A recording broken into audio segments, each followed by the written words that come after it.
What I'm getting from you, though, is that story in any form is action, it's movement, relevant action, and people they're talking out their action. Well, dialogue. We can't follow a story without exposition, right? So most exposition comes out in dialogue.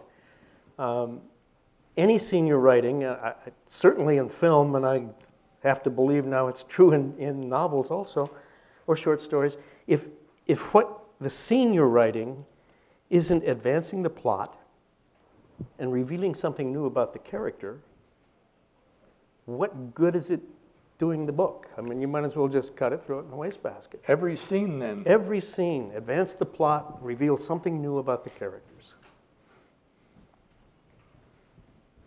And what stops the characters from sounding alike? What distinguishes the writer?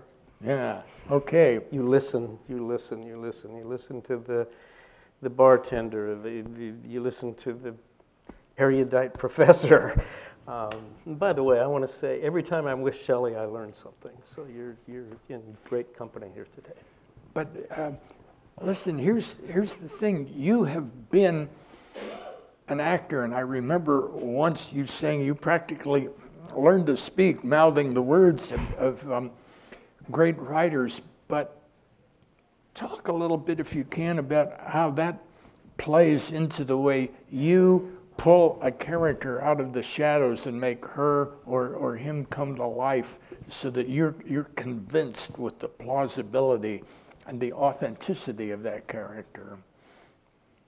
Well, that all starts within any of us, right? We're Luke Skywalker and we're Darth Vader. I mean, we all share that aspect of the human condition. We're good, we're bad.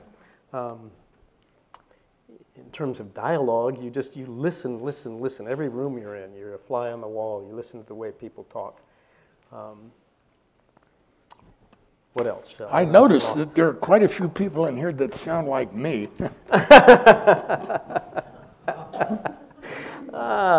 Okay. Well, that's not a bad thing. Well, but we're talking about the need to advance the story, to keep pushing things, so that in every scene something happens that produces a response or a counter reaction.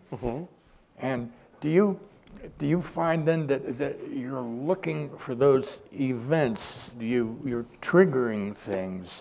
You're not just explaining a story. You're seeing it as a constant struggle.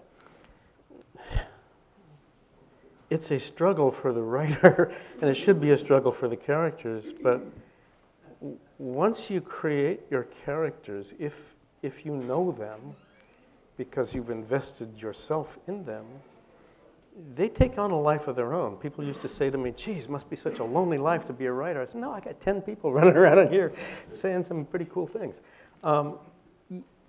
They will tell you what turn to make in a story.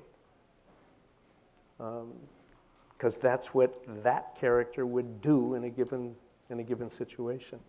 So how do you work that? Like after a day of working on this, or I know you're working on a screenplay now about a whole other subject, do you just sort of play the scene over in your mind and listen for the characters?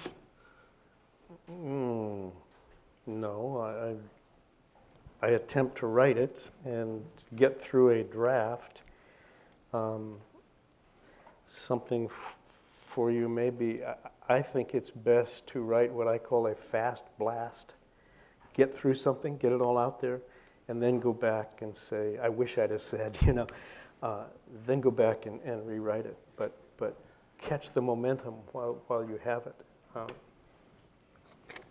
And the momentum is always related to what the lead character wants, isn't it? Oh, yes. Paddy Chayefsky, write this down. Who's our hero? What does he want? What's keeping him from getting it?